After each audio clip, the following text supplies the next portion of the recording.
Why is it a bad idea to anger the mad god? Well, because then you'll face his Shiogor wrath. And also, fun fact, just throwing this in the intro here, a lot of you guys have asked about the outro. So originally, we ended up making that on Cameo. And since making it from around when I had like 1,000 subscribers, I've been able to ask him about it. And he loves it. He was like, wow, congratulations on how far you've come on the ESO channel. I equate a lot of the success to the outro because I actually have a really good subscribe versus non-subscribe rate. So I fully put it into the outro, but this has been a very long YouTube intro, so thank you guys. Just throwing in a pun slash little bit of channel lore at the beginning of this.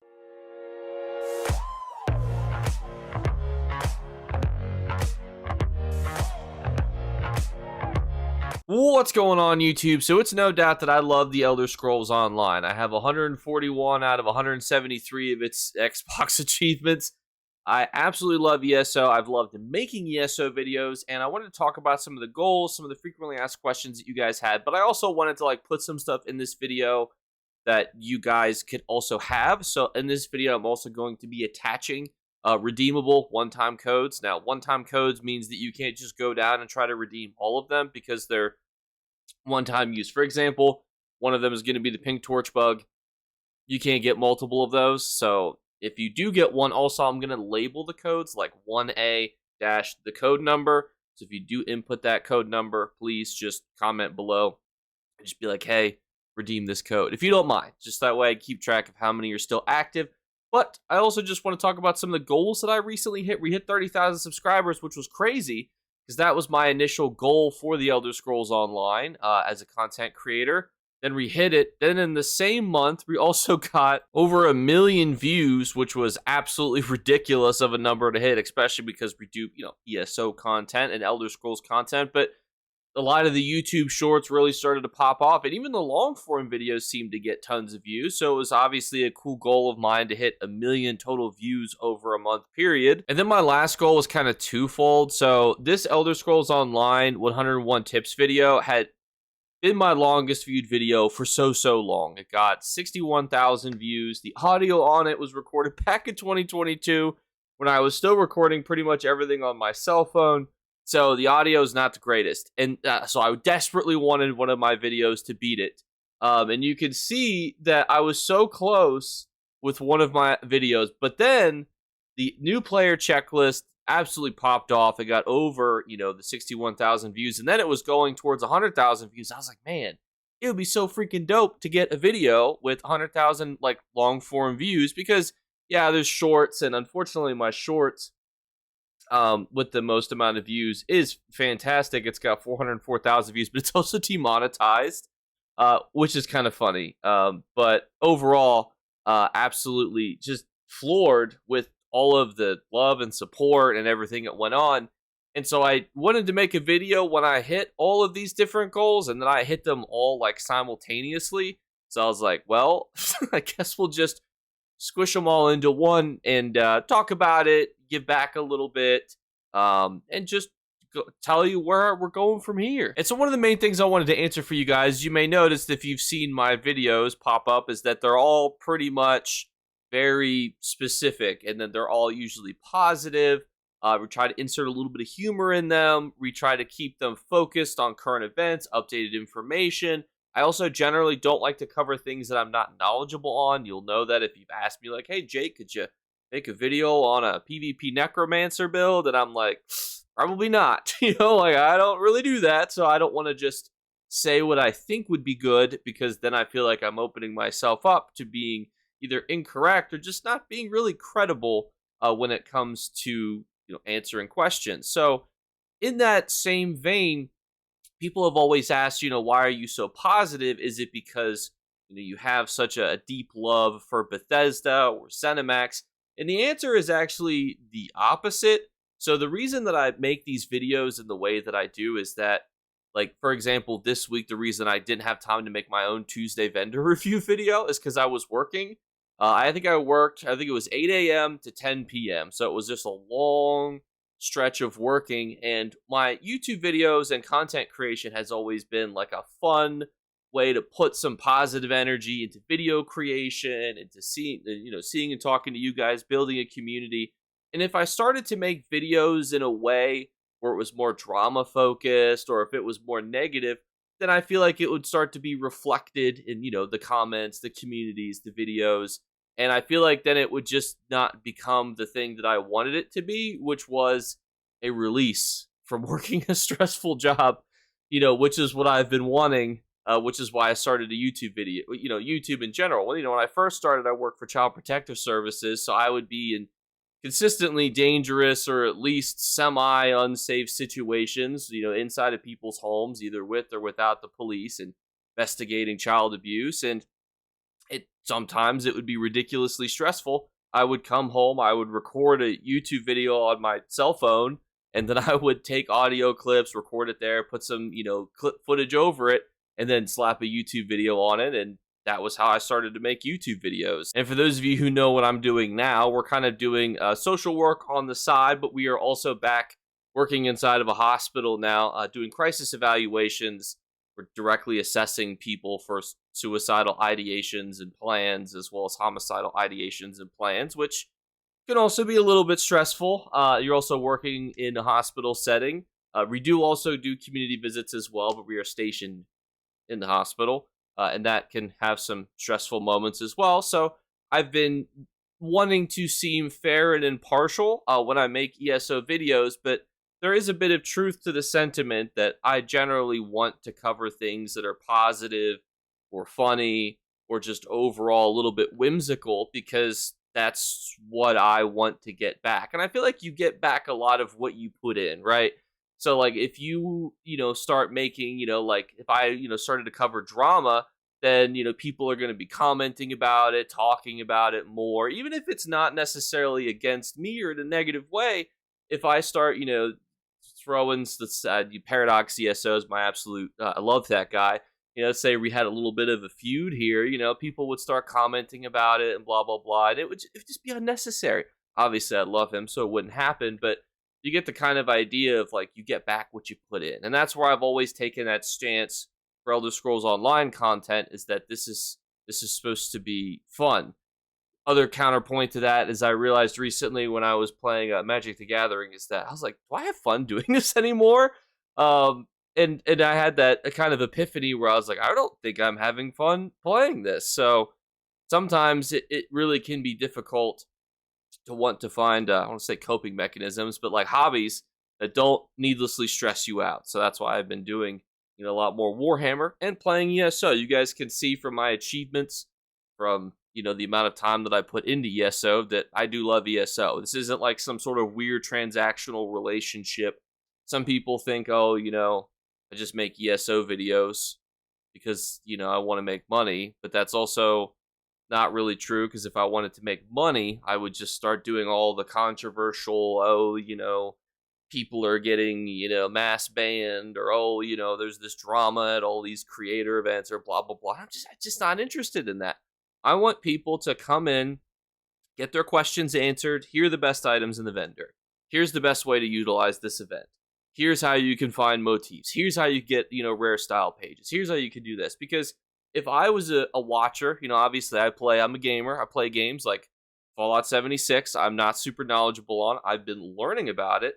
If the first couple things that popped up for Fallout 76 were, very drama focused, I'd be like, not interested in this. And I feel like it could also potentially dampen my desire to play the game. And I never wanted to do that. I never wanted to be the reason that somebody didn't want to jump into the Elder Scrolls universe, because I do think it's a really good one to do. So sometimes I am a little bit more careful in the video topics that I cover.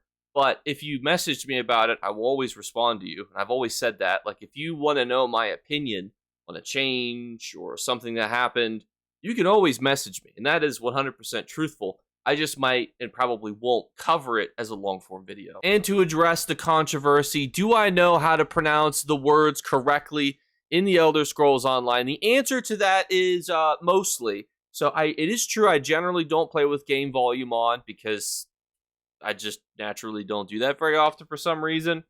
And also, you're not often hearing the NPCs pronounce words like Auradon, Auradon, Oro Farming Dawn. Like it's not like I'm picking up on it. And the real reason is like I'll record whole segments of videos, like 1 to 3 minute segments at a time.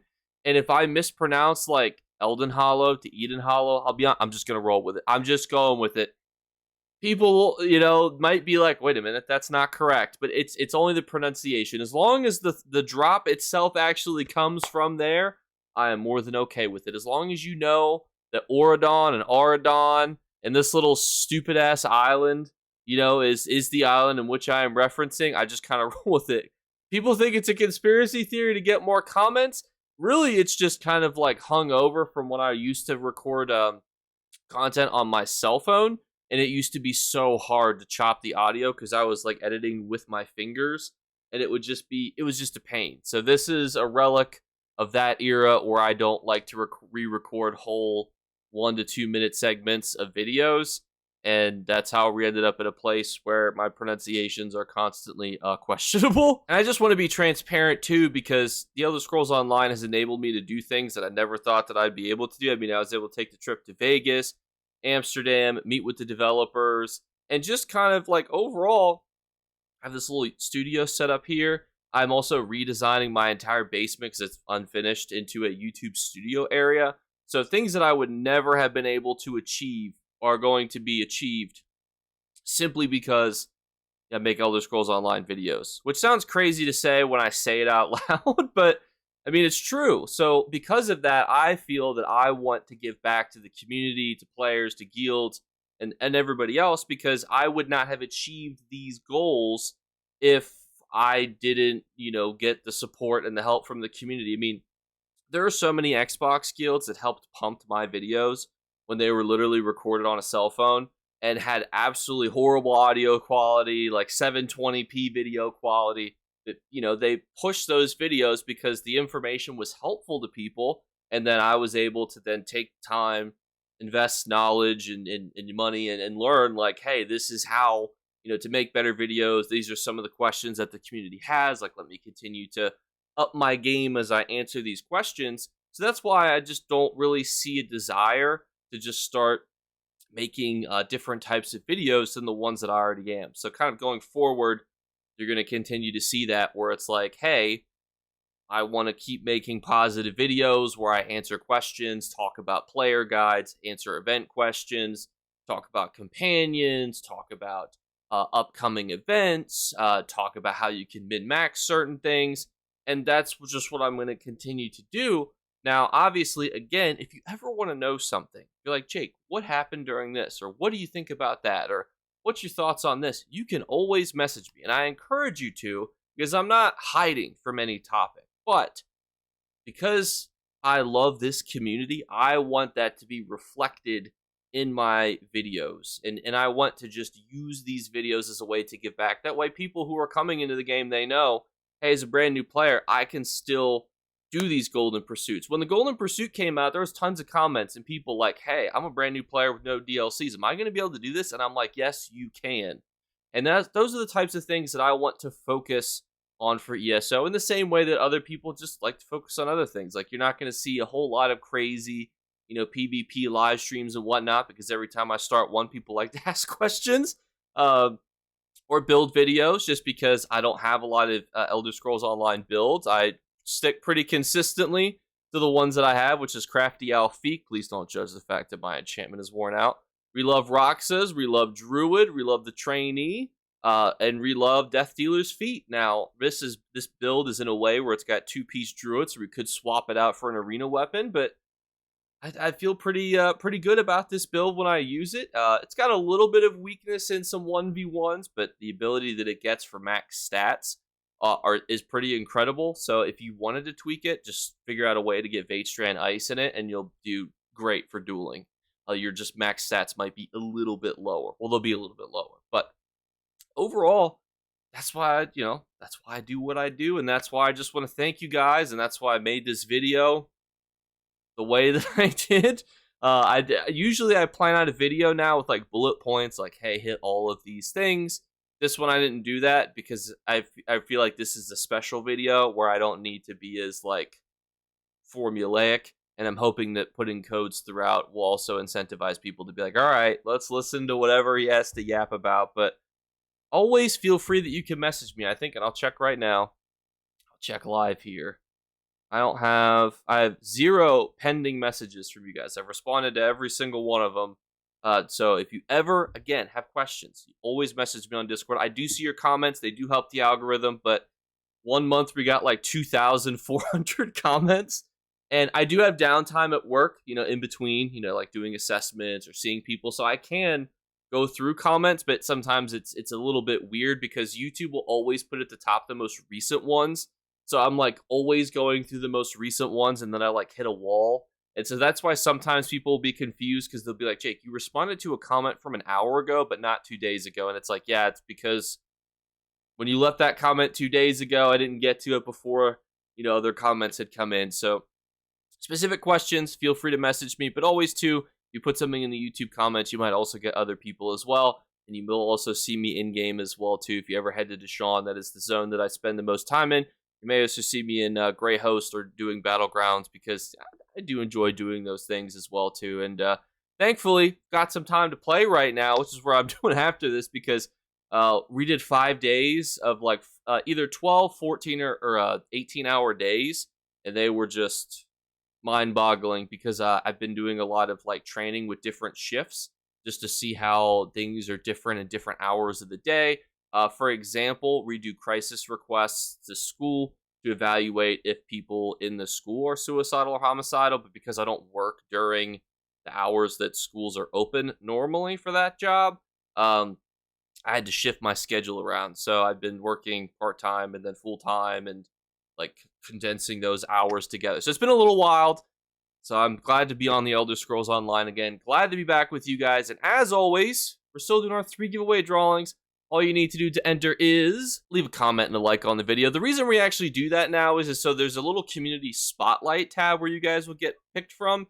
And it's a combination of likes and comments on videos. So it just helps me like incentivize people like, hey, you don't have to go leave a comment on every single video. If you just want to slap a like on the button, feel free. Second thing is just to be subscribed on YouTube. Again, we hit 30,000 subscribers. I never thought that I would hit that milestone. When I first started making ESO content, I mean, most of the biggest creators only had 30,000 subscribers. So I was like, I don't think I'm ever going to get there. And then we did. And I was like, oh, all right, cool. Like, damn, I didn't think we would do that. And the third thing is look for hidden word be flashed upon screen. If you're the first person to find and comment that word, you will win. Thank you guys one last time. As always, if you need anything at all, feel free to reach out to me, and I'll catch you later. Bye, guys. You better remember to like and subscribe to Jakeclips. Or you should. I might have to pluck your eyes if you don't. Or, better yet, I'll skip rope with your entrails. Do it now. Subscribe. Ta-ta. Off with you.